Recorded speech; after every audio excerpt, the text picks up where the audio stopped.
I never thought my own mother would slap me across the face at Sunday dinner, but there I was, my cheek stinging and my heart breaking as she screamed those words that would haunt me for years.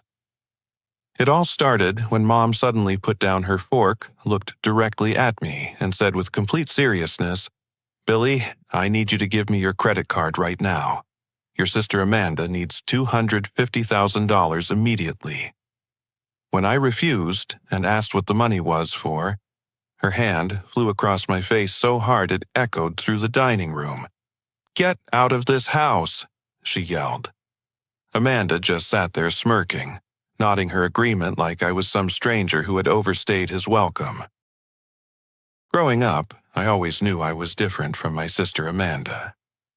While she got to sleep in on weekends, I was up at 6 in the morning delivering newspapers to save money for college. While she received a brand new car for her 16th birthday, I worked 2 jobs at a grocery store and pizza place to buy my own beat-up Honda. My parents called it building character, but I noticed Amanda never seemed to need any character building.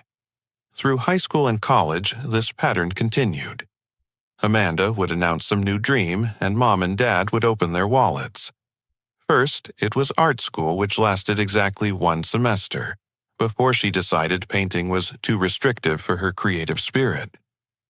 Then, it was culinary school, which she quit after 3 months because the chef instructor was too demanding. Each time, my parents would smile and say she was just finding herself while I worked nights and weekends to pay my own tuition at the state university. Now, at 28, I had finally built something solid. My computer science degree had landed me a senior software engineer position at a growing tech startup in downtown Phoenix. I owned my own 2-bedroom condo in Scottsdale, drove a reliable Toyota Camry, and had been saving religiously since my first paycheck. My bank account showed the results of years of careful planning and disciplined spending. Amanda, on the other hand, had blazed through a series of failed business ventures that my parents funded with increasing enthusiasm.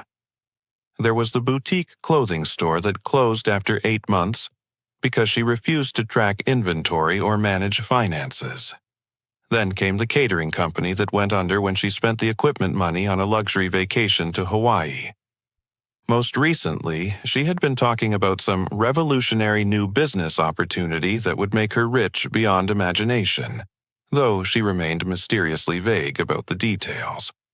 These monthly family dinners had become exercises in endurance for me. I would sit quietly while Mom and Dad praised Amanda's entrepreneurial spirit and creative vision. They would discuss her latest projects with genuine excitement, asking thoughtful questions about her plans, and offering encouragement for whatever obstacles she faced. When they turned to me, the conversation would quickly shift to polite inquiries about my job that clearly bored them, followed by suggestions that I should be more supportive of my sister's ambitious endeavors. The morning after the dinner confrontation, I called my best friend Marcus while driving to work. Marcus had been my roommate in college and understood my family dynamics better than anyone. He listened patiently as I described the bizarre scene at the dinner table, the impossible demand for $250,000, and my mother's shocking reaction to my refusal. "Billy, there's something you need to know," Marcus said, his voice unusually serious. "I saw Amanda 3 nights ago at the Desert Diamond Casino. She was at one of the high-stakes poker tables, and man, she was losing big money. I'm talking thousands of dollars per hand. She was with this older guy in an expensive suit who kept sliding chips her way every time she ran out." My stomach dropped as Marcus continued his account. "I tried to walk over and say hello, but when she spotted me, she grabbed her purse and practically ran out of there with the guy. Billy, she looked scared when she saw me, like she'd been caught doing something she wasn't supposed to be doing. Suddenly, Amanda's mysterious new business venture and her desperate need for $250,000 began making terrible sense. This wasn't about funding some legitimate opportunity. My sister had gotten herself into serious trouble, and my parents were either completely in the dark or willfully ignoring the warning signs. I couldn't shake what Marcus had told me about seeing Amanda at the casino. Something was seriously wrong, and I needed to understand what I was really dealing with before it destroyed my family. I decided to do some investigating of my own, starting with my cousin Jake, who worked as a loan officer at a major bank in downtown Phoenix. Jake and I met for coffee the next evening at a quiet spot near his office. After I explained the situation, he reluctantly agreed to check if Amanda had applied for any large loans recently. What he found made my blood run cold. "Billy, your sister has been denied for multiple loan applications over the past 6 months," Jake said, sliding a printed summary across the table. "We're talking about applications totaling more than $300,000 from different lenders. Her credit score has tanked, and she already has significant outstanding debt that she's been defaulting on." The numbers on the paper painted a picture of someone spiraling completely out of control. Amanda owed money to credit card companies, had defaulted on a car loan, and had even borrowed against some kind of life insurance policy. According to Jake's research, her debt-to-income ratio made her essentially unbankable through any legitimate financial institution. "There's more," Jake continued, lowering his voice. "I called a buddy who works in commercial lending. Amanda approached his company 2 months ago with some story about needing emergency funding for a family medical crisis. When they asked for documentation, she got angry and stormed out of their office. Armed with this information, I drove to Amanda's apartment complex the next Saturday morning. I had been there only once before, about a year ago, when she had invited the family over to see her new place. It was a upscale complex with a pool and fitness center, the kind of apartment that would cost at least $2,000 per month in rent. When I arrived at her building, I noticed immediately that her name was no longer on the mailbox directory. I climbed the stairs to her 3rd-floor unit and found a notice taped to the door indicating the apartment was available for lease. My heart started racing as I realized my sister had been evicted. Mrs. Patterson, an elderly woman from the neighboring apartment, opened her door as I stood reading the notice. "Are you looking for the young woman who used to live there?" she asked kindly. "She moved out about 2 weeks ago, poor thing." I introduced myself as Amanda's brother and asked if Mrs. Patterson had seen what happened. The story she told me was deeply troubling. "Your sister seemed like such a nice girl, always dressed so nicely and drove that pretty white BMW," Mrs. Patterson began. "But about a month ago, these men started coming around looking for her. They weren't rough or anything, but they were very serious, wearing suits and asking a lot of questions about her schedule and when she would be home." Mrs. Patterson described how Amanda had become increasingly nervous and jumpy. She would peek through her window before leaving her apartment and had started parking in different spots around the complex instead of using her assigned space. The night she moved out, it was almost midnight. Mrs. Patterson continued. "She had a rental truck and she was crying while she packed her things. She kept looking over her shoulder like she was afraid someone might show up. I offered to help, but she said she had to hurry and couldn't stop to talk." This painted a picture of someone running from serious trouble, not someone launching an exciting new business venture. I thanked Mrs. Patterson for her time and drove straight to the office of Amanda's former business partner, a woman named Sarah, who had worked with her on the failed catering company. I found Sarah at her new job managing a restaurant in downtown Tempe. When I explained who I was and why I wanted to talk, her expression immediately became guarded and uncomfortable. I wondered when someone from Amanda's family would eventually show up. Sarah said, leading me to a quiet corner booth. "Look, I didn't want to cause problems for your family, which is why I never said anything, but your sister nearly destroyed my life." Sarah's story was devastating. She and Amanda had been equal partners in their catering business, each contributing $15,000 to get started. They had shared access to the business bank account and had agreed that any withdrawals over $500 required both signatures. About 4 months into the business, I noticed money disappearing from our account, Sarah explained. Small amounts at first, a few hundred here and there, but then it got bigger. When I confronted Amanda, she always had some explanation about emergency expenses or equipment purchases, but she could never produce receipts. Sarah had trusted Amanda's explanations until she discovered that over $20,000 had been withdrawn without her knowledge or consent. When she demanded an accounting of where the money had gone, Amanda became defensive and accused Sarah of being controlling and suspicious. I finally figured out she was using our business account like her personal piggy bank. Sarah said, her voice filled with old pain and anger. She was gambling with our money, Billy. She would take cash advances from our business credit line and then lose it all at the casinos. When I threatened to report her for theft, she begged me not to press charges because it would destroy her relationship with your parents. Against her better judgment, Sarah had agreed not to involve the police, but the damage was already done. She had been forced to declare bankruptcy when the business collapsed, and her personal credit had been ruined by the debts Amanda had accumulated. Sarah was still rebuilding her financial life 3 years later. I tried to warn your parents indirectly, Sarah said as our conversation ended. I called your mother and suggested they be careful about any business deals with Amanda, but your mom just thought I was being vindictive about our partnership ending badly. Driving home from that meeting, I realized Amanda had been systematically lying to and stealing from people for years. She had used our family's good reputation and people's reluctance to create drama as a shield to protect herself from consequences. The pattern was becoming clear, and I was terrified about what she might be planning next.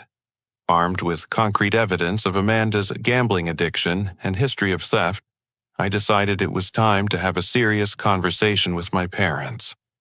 I couldn't stand by and watch them potentially lose everything to fund my sister's destructive behavior. On Thursday evening, I drove to their house in Central Phoenix, carrying copies of all the documentation Jake had provided and notes from my conversations with Mrs. Patterson and Sarah. Mom and Dad were watching the evening news when I arrived. They seemed surprised to see me since our last interaction had ended so badly, but they invited me in and offered me coffee. I sat down across from them in the living room where I had spent countless evenings as a child, and began explaining what I had discovered about Amanda's real situation. Mom, Dad, I need you to listen to me very carefully. I began setting the loan application papers on the coffee table between us. Amanda doesn't need money for any legitimate business venture. She has a serious gambling problem and she's been lying to everyone about what's really going on in her life. I walked them through Jake's findings about the multiple loan denials and Amanda's mounting debts. I described Marcus's account of seeing her at the casino losing thousands of dollars with some unknown man fronting her money. I explained how she had been evicted from her apartment and how Mrs. Patterson had seen suspicious men looking for her. Instead of concern or alarm, Mom's face began flushing with anger as I spoke. "Billy, I cannot believe you would stoop this low," she said, her voice rising. "Are you so jealous of your sister's success that you would make up these horrible lies to try to sabotage her when she needs help? Most." Dad, who was usually the calm mediator in family conflicts, shocked me by slamming his hand on the coffee table. "This is exactly the kind of vindictive behavior we've come to expect from you, Billy. Amanda told us you might try to turn us against her because you've always resented her entrepreneurial spirit." I stared at my father in disbelief. "Dad, these aren't lies. This is documentation from banks and insurance companies. I have witnesses who saw what happened. Amanda has been stealing money and lying to people for years." "Enough," Mom shouted, standing up and pointing toward the door. "I will not sit in my own home and listen to you slander your sister with these fabricated stories. Amanda warned us you might try something like this because you're angry about being asked to help the family." The conversation spiraled completely out of control as my parents refused to even look at the evidence I had brought. They accused me of being petty and selfish, of hiring people to create fake documents, and of trying to destroy Amanda's reputation out of spite.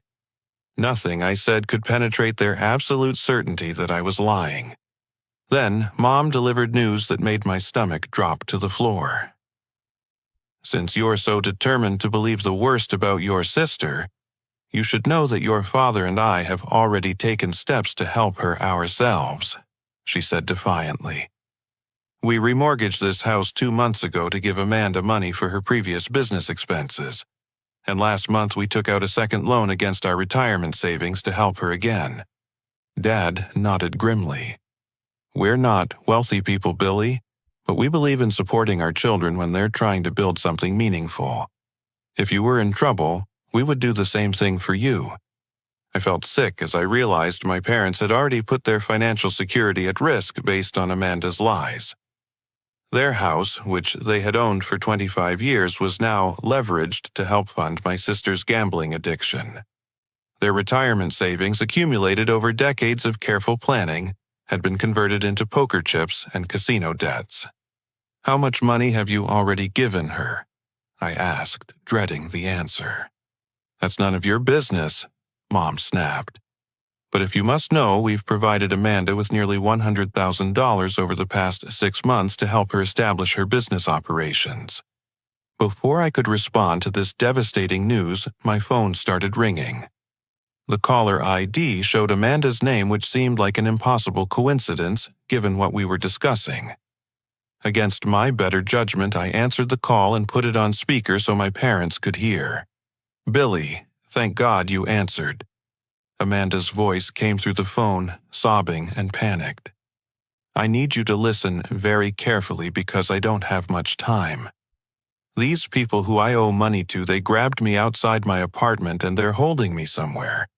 I don't know where I am, but they said if I don't get them $250,000 by Friday, they're going to hurt me really badly." Mom gasped and reached for the phone, but I held it away from her as Amanda continued her story. "They forced me to develop this gambling problem, Billy. They threatened to hurt our family if I didn't keep playing at their casino and losing money. I tried to stop, but they said they would go after Mom and Dad if I didn't keep giving them what they wanted. I know this sounds crazy, but these are dangerous people connected to organized crime." Amanda's voice was shaking with what sounded like genuine terror as she provided an account number where I needed to wire the money.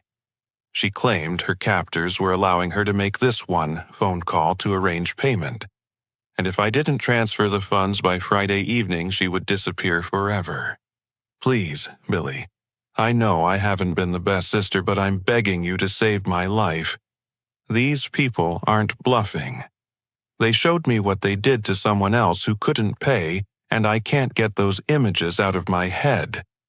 The call ended abruptly, leaving the three of us sitting in stunned silence. Mom was crying and reaching for her purse, talking about driving to the bank immediately to wire Amanda whatever money she could access. Dad was pacing the living room, muttering about calling the police and demanding they find his daughter. But something about Amanda's story didn't feel right to me. The timing was too convenient, her explanation too elaborate, and her emotional performance too perfectly calibrated to manipulate my parents' fears. I had seen Amanda lie convincingly many times before, and this felt like her most ambitious deception yet. "Mom, Dad, please don't do anything hasty," I said, trying to remain calm while my mind raced. "If Amanda has really been kidnapped, we need to call the FBI, not wire money to some random account. Real kidnapping victims don't get to make lengthy phone calls to negotiate payment terms." My parents looked at me with disgust and disappointment that cut deeper than any physical blow could have. "Billy, your sister is in mortal danger, and all you can think about is protecting your precious money," Mom said with contempt. "Amanda was right about you. When it really matters, you only care about yourself. Dad delivered the ultimatum that would haunt our relationship for years. Son, your mother and I have made our decision. We're going to do whatever it takes to bring Amanda home safely." If you're not willing to contribute the money she needs to save her life, then you're not welcome in this family anymore. We'll find another way to get the money, but we won't forget that you abandoned your sister when she needed you most. I left my parents' house that night knowing that our relationship had been fundamentally broken. They had chosen to believe Amanda's increasingly elaborate lies over evidence and logic, and there seemed to be no way to reach them. As I drove home through the quiet Phoenix streets, I wondered how my family had become so dysfunctional that enabling destructive behavior was considered love, while asking for truth and accountability was treated as betrayal. I couldn't shake the feeling that Amanda's kidnapping story was an elaborate manipulation designed to extract money from our family before anyone could investigate her real situation further. The timing was too perfect, and her account of being forced into gambling addiction by organized crime sounded like something from a movie rather than reality. I decided to take her claims seriously enough to report them to the proper authorities, which would either help rescue her if she was telling the truth, or expose her lies if she was running another con. The next morning, I called the Phoenix Police Department and asked to speak with someone about a possible kidnapping. I was transferred to Detective Maria Rodriguez, who listened carefully as I described Amanda's phone call and her claims about being held against her will by people connected to gambling debts. "Mr. Thompson, I appreciate you calling this in, but I need to share some information with you that might change your perspective on this situation," Detective Rodriguez said, after I finished explaining the circumstances. "We've actually been investigating your sister Amanda for several months now as part of a broader fraud investigation." My heart started pounding as Detective Rodriguez continued. "Amanda hasn't been kidnapped, Billy. She's been voluntarily working with a group of con artists who specialize in defrauding family members and friends through elaborate emergency scenarios. We have her under surveillance, and she's been actively participating in planning these schemes."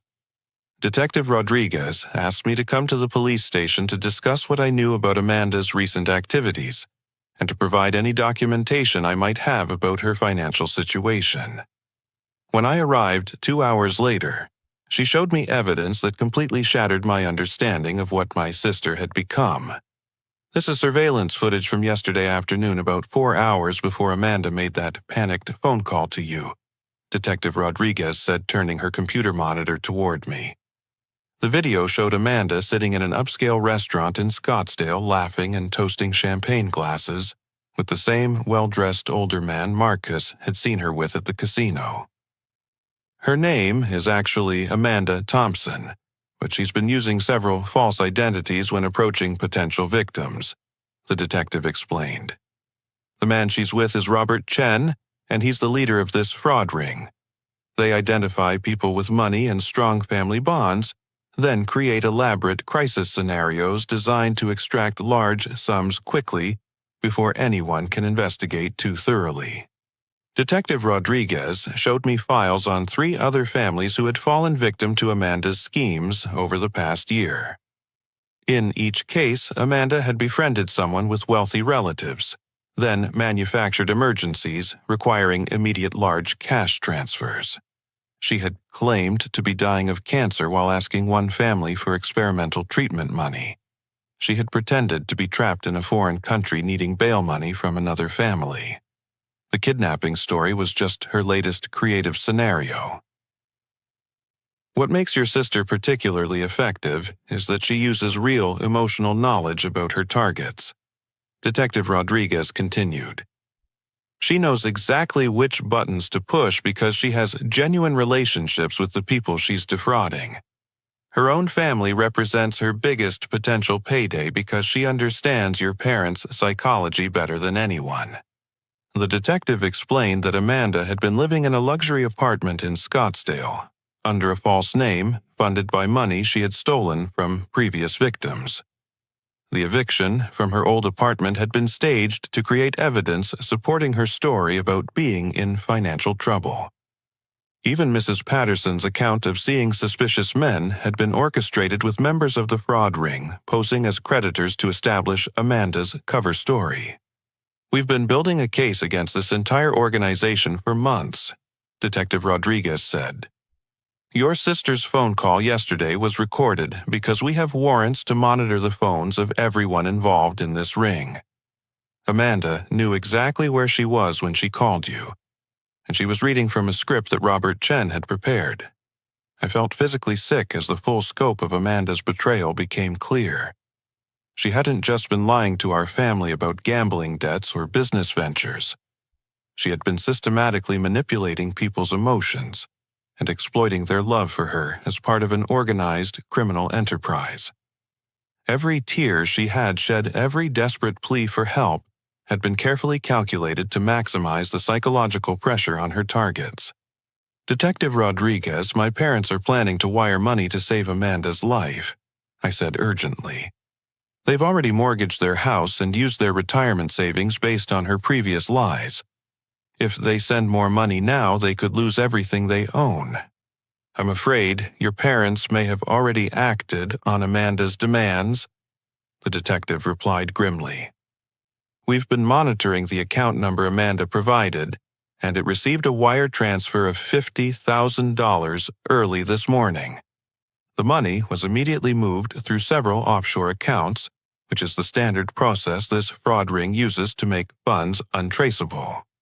My worst fears were confirmed when Detective Rodriguez showed me the wire transfer records. My parents had gotten up early and gone to their bank the moment it opened, liquidating what remained of their savings and retirement accounts to send money to Amanda's criminal associates. They had also applied for a home equity loan that would be processed within 48 hours, giving them access to additional funds they planned to send. Is there any way to stop them from sending more money? I asked desperately. Not unless they voluntarily choose to stop, Detective Rodriguez said. We can't prevent people from wiring their own money even if we know they're being defrauded. The best we can do is provide them with evidence and hope they make rational decisions. I tried calling my parents to warn them about what I had learned, but they refused to answer their phones. When I drove to their house, they wouldn't come to the door, though I could see them peering through the curtains. I left multiple voicemails explaining that Amanda was involved with criminals and that the police were investigating her, but they apparently interpreted these messages as more evidence that I was trying to sabotage my sister. By the end of the week, Detective Rodriguez informed me that my parents had successfully obtained their home equity loan and had wired an additional $200,000 to accounts controlled by Amanda's criminal organization. Combined with their previous transfers, they had now sent nearly $250,000 to people who had been lying to them from the beginning. Your parents have been in contact with Amanda several times since the initial kidnapping call, Detective Rodriguez told me during a follow-up meeting. She's been providing them with updates about her situation and expressing gratitude for their help. They believe they're participating in ongoing ransom negotiations, but they're actually just being strung along until the criminals have extracted everything possible. The detective showed me additional surveillance footage of Amanda celebrating at expensive restaurants and shopping at high-end stores, clearly enjoying the money she had stolen from our family. In one particularly painful video, Amanda was shown laughing while describing to Robert Chen how easy it had been to manipulate our parents' emotions. We're planning to arrest Amanda and the other members of this fraud ring within the next few weeks, Detective Rodriguez said. When that happens, your parents will finally see evidence that their daughter has been lying to them. Unfortunately, by then, they may have lost their house and most of their retirement savings. I realized that my parents had chosen to believe Amanda's lies not just over my warnings, but over basic logic and common sense.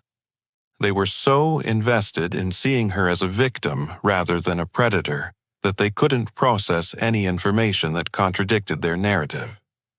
Amanda had exploited their parental love and turned it into a weapon against their own financial security. Watching my parents destroy their financial future while refusing to acknowledge reality was agonizing, but I decided to make one last attempt to save them from complete ruin. If Amanda was running an organized fraud scheme, I needed to find a way to get her to admit the truth on record, creating evidence so compelling that even my parents couldn't dismiss it. I called Amanda's number expecting it to go straight to voicemail, but she answered on the second ring. Her voice sounded cheerful and relaxed, completely different from the terrified tone she had used during her supposed kidnapping call. "Billy, I'm so glad you called," she said warmly. "I wanted to thank you for helping convince Mom and Dad to send that money so quickly. You really came through for the family when it mattered most." I was confused by her gratitude since I hadn't encouraged our parents to send any money. "Amanda, where are you right now? Are you safe?" "Oh, I'm perfectly fine," she laughed. "Those people released me as soon as they got the payment. I'm staying at a nice hotel while I figure out my next steps. Mom and Dad are such angels for helping me out of that terrible situation." Her casual tone made it clear she had no idea I had been investigating her activities or talking to the police. I decided to take advantage of her false sense of security by proposing a face-to-face meeting where I could try to record her admitting the truth. "Amanda, I feel terrible about how I reacted when Mom first asked me to help," I said, trying to sound apologetic. "I've been thinking about it, and I realize I should have been more supportive. I'd like to meet you in person to apologize and to discuss how I can contribute to helping you get back on your feet." Amanda agreed enthusiastically to meet me the next afternoon at a coffee shop in Central Phoenix. She seemed excited about the prospect of accessing my savings account and suggested we could discuss business opportunities where I might invest in her future ventures. I spent that evening figuring out how to activate the voice recording function on my smartphone, hoping to capture evidence that might finally convince my parents they were being deceived. The coffee shop was busy when I arrived, which provided good cover for our conversation. Amanda showed up 15 minutes late, looking healthy and well-rested, despite supposedly having been kidnapped and traumatized just days earlier. She was wearing expensive clothes and jewelry that I had never seen before, clearly purchased with money stolen from our family. "Billy, you look so stressed," she said, giving me a hug as if we were the closest siblings in the world. "I know this whole situation has been difficult for everyone, but I'm just grateful it worked out okay in the end." I started by asking about her experience with the supposed kidnappers, hoping she would maintain her cover story. Instead, Amanda surprised me by dropping the pretense almost immediately. "Oh, that whole kidnapping thing was just something I had to tell Mom and Dad to get them to act quickly," she said casually, stirring sugar into her coffee. "You know how they are. They need to feel like they're rescuing me, or they get all analytical and start asking too many questions about details." I couldn't believe she was admitting her deception so openly. "Amanda, are you saying you were never actually kidnapped?"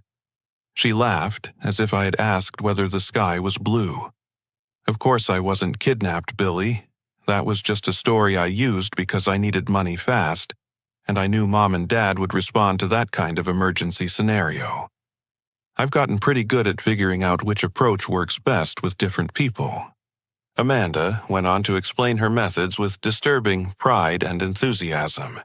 She described how she had spent months studying psychology and manipulation techniques, learning to identify people's emotional vulnerabilities and exploit them for financial gain. She talked about our parents as if they were particularly easy targets because of their strong desire to see themselves as loving and supportive. "The key with Mom and Dad is making them feel important and needed," she explained, completely oblivious to how horrifying her words sounded. "They've always been frustrated by how independent you are, Billy. You never give them opportunities to feel like good parents because you solve all your own problems. But I let them rescue me over and over again, and it makes them feel valuable."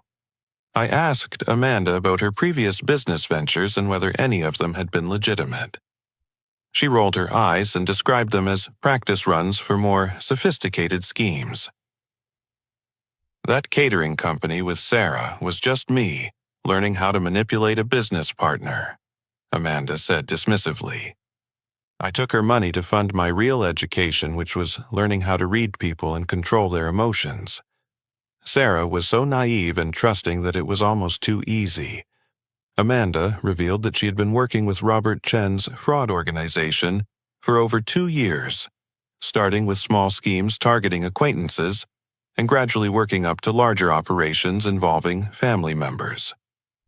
She described our parents' mortgage and retirement funds as her biggest score yet, but not her final goal. The beauty of working with family is that they'll keep giving you money, even after they can't afford it, she said with chilling matter-of-factness. Mom and Dad will take out more loans, sell their possessions, and borrow from friends if necessary. They can't admit they've been fooled because it would mean accepting that their daughter is not who they thought she was.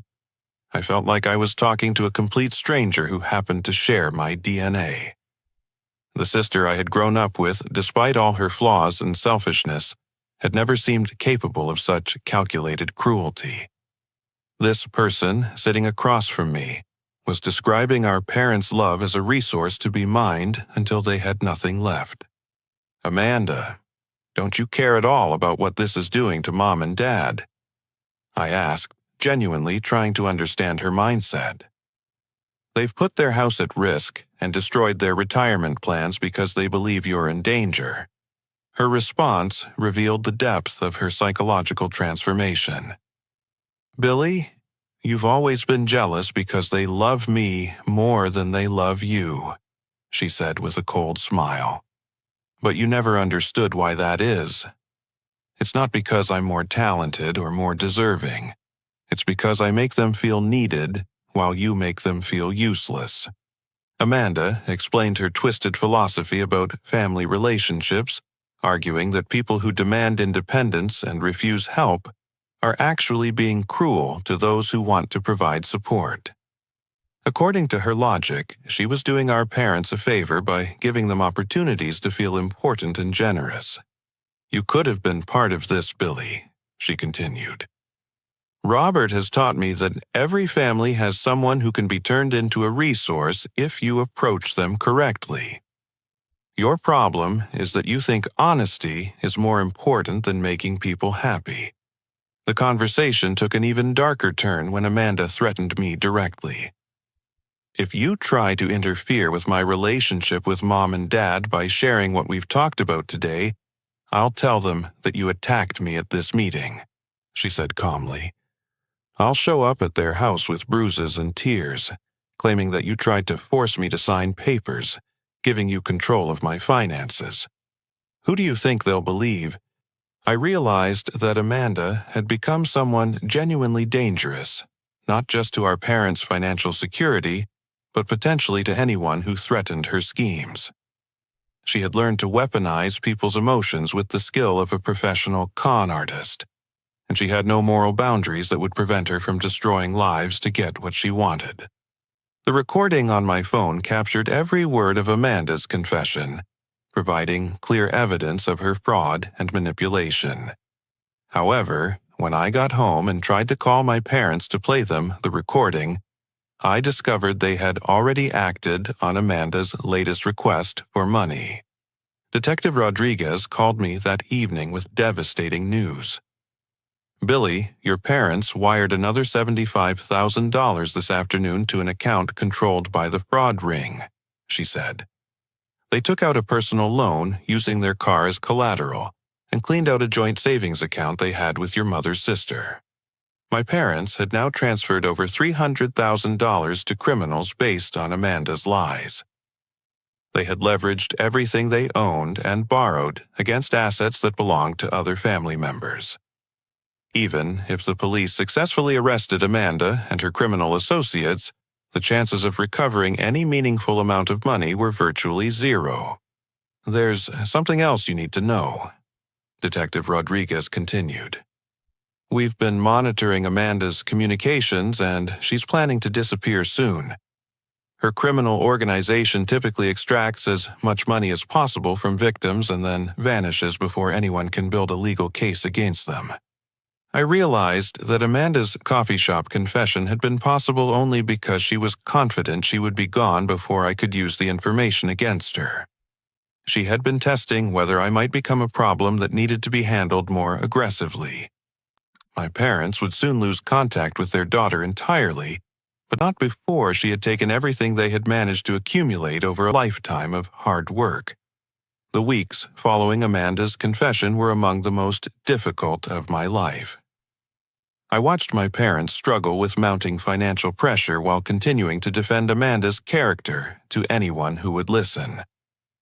They had told extended family members, neighbors, and longtime friends that I had abandoned the family during a crisis, painting me as selfish and heartless for refusing to help rescue my kidnapped sister.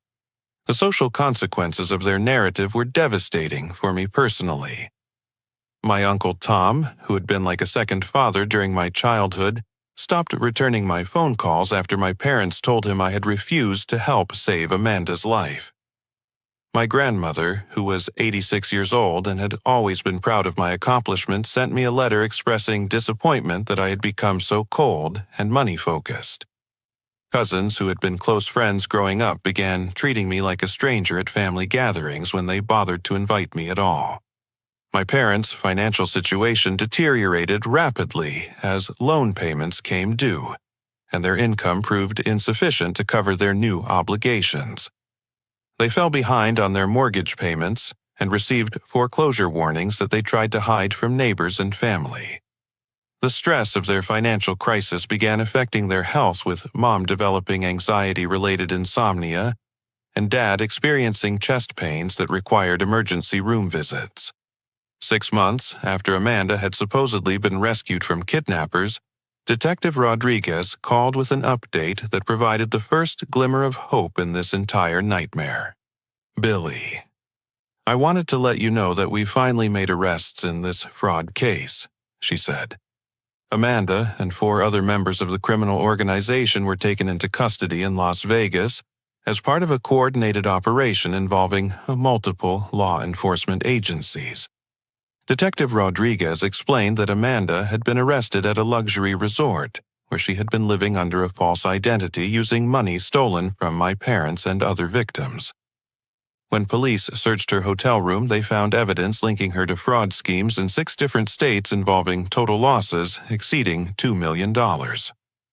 "Your sister won't be getting out of this one, Billy," the detective assured me. "We have recorded phone calls, financial records, surveillance footage, and testimony from multiple victims. She's looking at federal fraud charges that could result in 8 to 10 years in prison." More importantly, for my family's situation, Detective Rodriguez explained that federal prosecutors were pursuing asset forfeiture to recover money for victims. Amanda had used stolen funds to purchase expensive jewelry, art, and other luxury items that could be liquidated to provide partial restitution. "I want you to understand that victims typically recover only a small percentage of their losses in these cases," Detective Rodriguez warned. "But there may be some money available, and your parents will be eligible to apply for compensation through the Victim Restitution Program." The detective also mentioned that my recorded conversation with Amanda would be crucial evidence in the prosecution's case. Her detailed confession to manipulating our family and working with organized criminals would help establish a pattern of deliberate fraud rather than simple financial mismanagement. However, the legal process would take years to complete, and my parents were facing foreclosure on their house within the next few months. Even if they eventually recovered some money through victim restitution, it would be too late to save their home or rebuild their retirement savings. I realized that my parents would need immediate help to survive financially, while the legal system slowly worked toward justice. At the same time, I understood that simply giving them money would enable the same dysfunction that had allowed Amanda to manipulate them so effectively.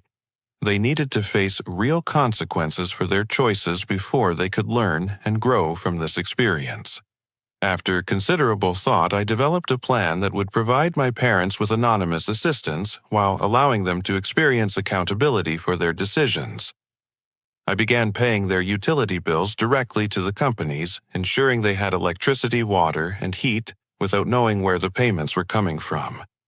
I arranged for grocery deliveries to their house twice a week prepaid, and scheduled to arrive when they would be home. I also contacted their mortgage company and worked out a payment plan that would prevent foreclosure while giving my parents time to adjust their budget.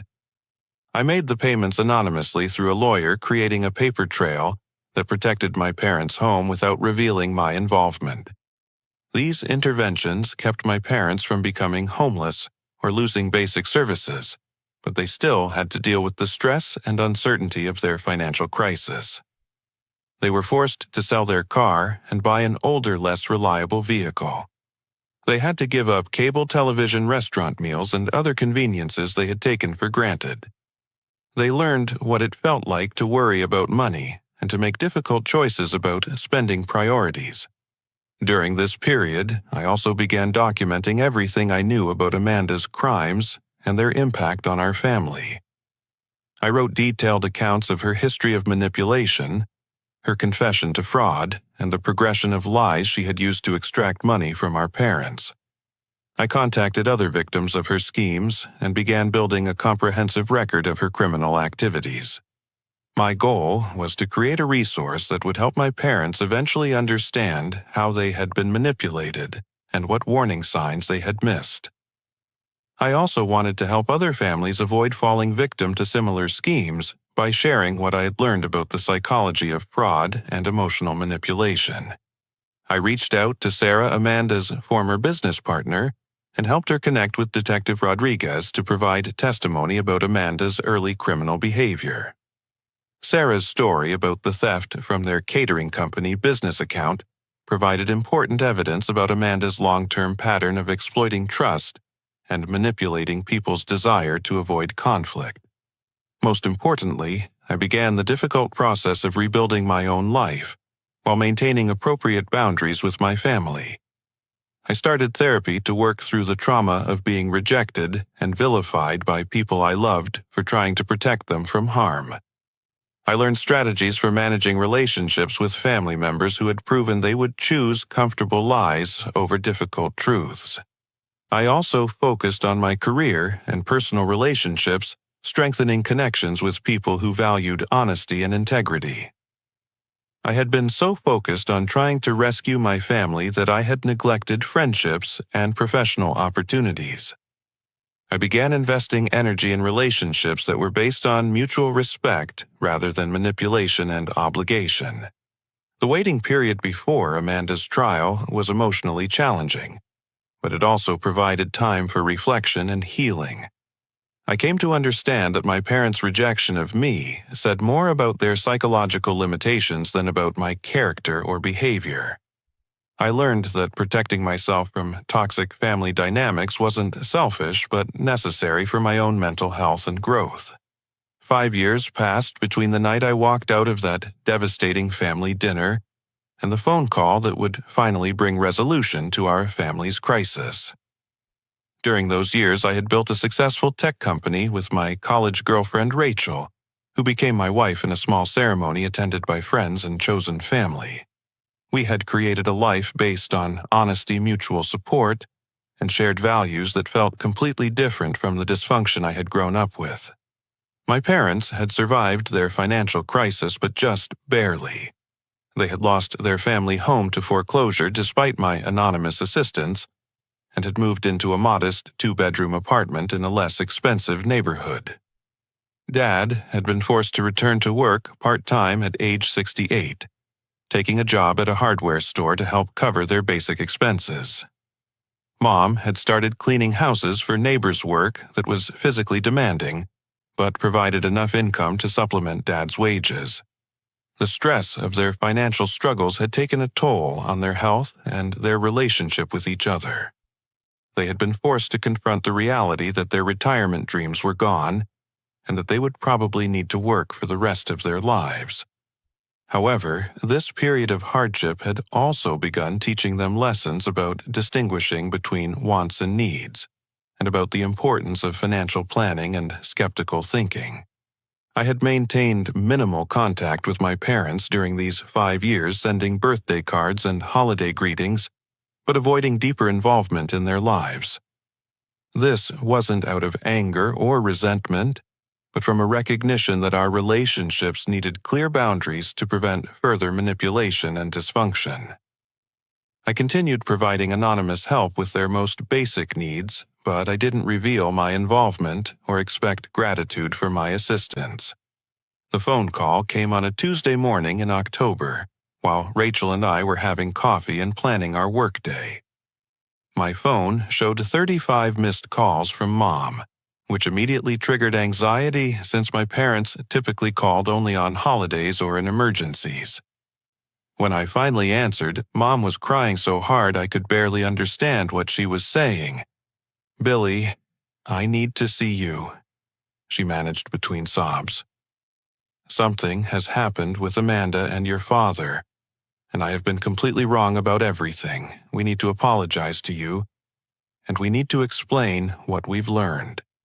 That afternoon, I met my parents at a coffee shop near their apartment neutral territory that felt safer for everyone involved. They looked older and more fragile than I remembered, worn down by years of stress and hard work.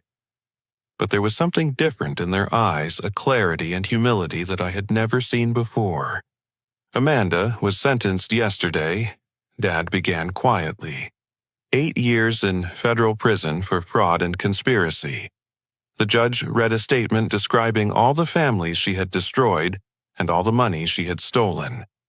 "Billy, she took almost $400,000 from us, and we were just one of 12 families she had targeted." Mom handed me a folder containing newspaper articles about Amanda's trial and conviction. The headlines told a story I had lived through, but my parents were only now beginning to understand. "Local woman sentenced for multi-state fraud scheme," and "criminal organization defrauded families of over $2 million. The prosecutor played a recording during the trial. Mom continued, her voice shaking. "It was Amanda talking to someone about how easy it was to manipulate us, how she had been planning this for years, and how she never felt any guilt about taking our money."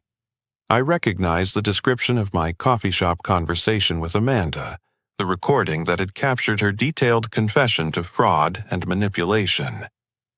Hearing those words played in a courtroom with lawyers and judges and reporters present had finally forced my parents to confront the reality of who their daughter had become. "Billy, we threw away our relationship with our good son to protect our criminal daughter," Dad said, tears streaming down his face. "We called you selfish and heartless when you were the only person trying to save us from losing everything.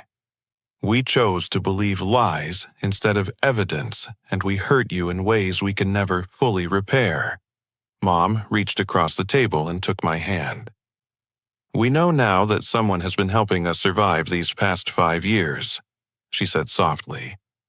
"The utility payments, the grocery deliveries, the mysterious assistance with our mortgage before we lost the house. We never figured out who was doing it, but we suspected it might be you." I nodded, acknowledging my involvement without providing details. "I couldn't watch you become homeless or go hungry, even though you had rejected me," I said simply. "I needed you to face consequences for your choices, but I didn't want you to suffer more than necessary."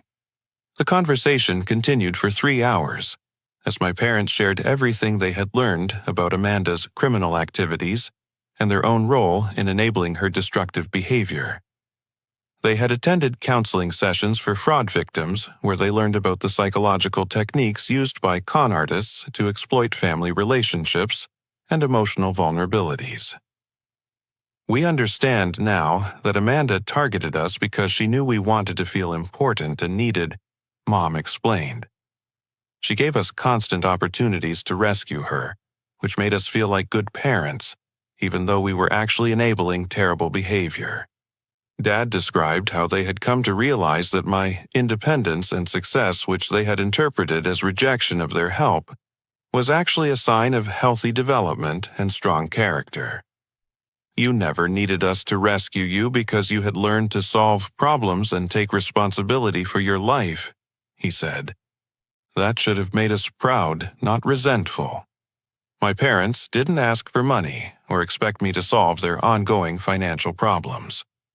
They acknowledged that they had made choices that led to consequences they would live with for the rest of their lives.